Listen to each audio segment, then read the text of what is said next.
नमस्कार। कभी सोचा है कि क्या हो जब एक तूफानी रात में मदद के लिए लगाए गए कोई पुकार असल में एक धोखा हो। आज हम एक ऐसी ही कहानी को समझने जा रहे हैं। एक कहानी जो एक यात्री के बारे में है, जो अंधेरे में फंस जाता है और सुनता है एक रहस्यमयी आवाज।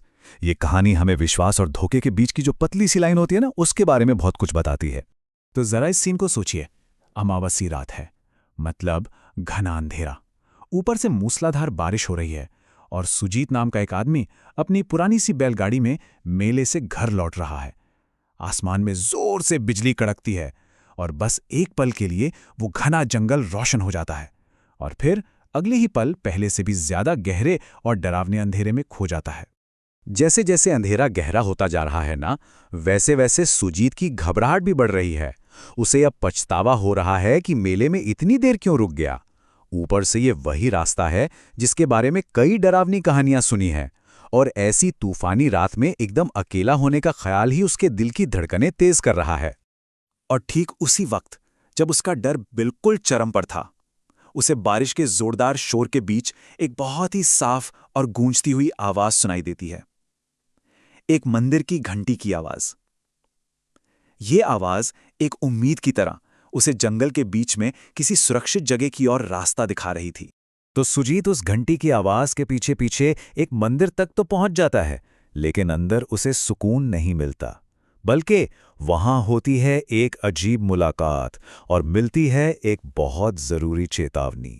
और यहां पर ना एक बहुत ही अजीब बात देखने को मिलती है। एक तरफ मंदिर के बाहर भयंकर तूफान, आंधी, और जैसे ही वो अंदर कदम रखता है, एकदम गहरा सन्नाटा।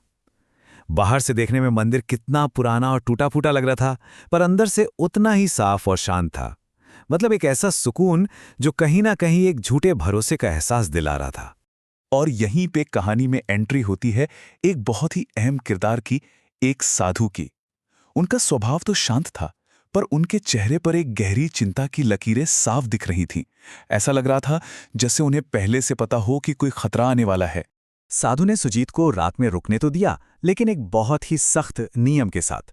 उन्होंने कहा, याद रखना, हर आवाज इंसान की नहीं होती। उसे साफ साफ चेतावनी दी गई कि रात में उसे चाहे कुछ भी सुनाई दे, वो किसी भी हाल में मंदिर से बाहर नहीं जाएगा। ये बात आगे क्या होने वाला है, उसका एक इशारा थी। अब वक्त आता है साधु की उस चेतावनी की असली परीक्षा का। कहानी में तनाव अपने पीक पर पहुंचता है जब एक बहुत जानी पहचानी आवाज सुजीत को बुलाती है। सुजीत को बस नींद आने ही वाली थी कि तूफान के शोर के बीच एक आवाज सुनकर वो चौंक जाता है। एक ऐसी आवाज जो बिल्कुल बिल्कुल उसकी अपनी मां की आवाज जैसी थी। अब सुजीत के मन में एक जबरदस्त कश्मकश शुरू हो जाती है। एक तरफ साधु की चेतावनी थी और दूसरी तरफ अपनी मां की आवाज में मदद की पुकार। उसका दिल डर और फर्ज के बीच बुरी तरह उलझ गया था। और फिर ये मानसिक खेल और भी ज्यादा बढ़ जाता है। वो आवाज अब और बेबस होकर रोने लगती है, गिड़गिड़ाने लगती है कि सुजीत बाहर आकर उसे बचा ले। सुजीत का लिया हुआ फैसला अब आस्था और अंधेरे के बीच एक सीधी टक्कर की वजह बनता है। ये एक तरह से एक आध्यात्मिक जंग का पल है। वो पल बहुत ही तनाव भरा था। सुजीत भावनाओं में बहकर दरवाजे की तरफ बढ़ता है, लेकिन तभी साधु उसका हाथ पकड़कर उसे रोक लेते हैं और फिर उसे उस साये की खतरनाक चाल के बारे में बताते हैं। तो ये थी उस बुरी शक्ति की असलियत। सोचिए, वो शिकार के दिन की बात पढ़ लेती है और फिर उस इंसान की आवाज की नकल करती है जिसे वो सबसे ज्यादा प्यार करते हैं, ताकि उन्हें अपने जाल में फंसा सके। मतलब वो मां के प्यार जैसी सबसे पवित्र भावना को अपना सबसे बड़ा हथियार बनाती है। और यही तो सबसे डरावनी बात है। ये टकराव असल में आवाज और इच्छा शक्ति की लड़ाई थी। एक तरफ मंदिर के अंदर साधु के शक्तिशाली मंत्र गूंज रहे थे, तो दूसरी तरफ बाहर से उस साई की धमकियां और ताने सुनाई दे रहे थे।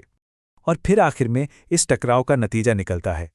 मंत्रों की पवित्र शक्ति इतनी ज्यादा शक्तिशाली साबित होती है कि वो बुरी ताकत हार मान लेती है और वहां से चली जाती है।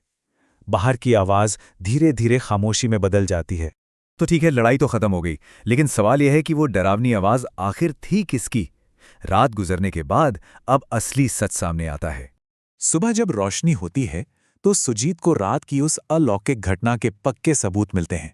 मंदिर के चारों तरफ मिट्टी में अजीब, इंसानी नहीं लगने वाले पैरों के निशान थे, ये इस बात का सबूत था कि कोई चीज रात भर मंदिर के चक्कर काटती रही, लेकिन अंदर आने की हिम्मत नहीं कर पाई, दहलीज को पार नहीं कर पाई। इन बातों से उस आत्मा की पूरी कहानी साफ हो जाती है। वो कोई शैतान नहीं, बल्कि एक दुखियारी औरत की आत्मा थी।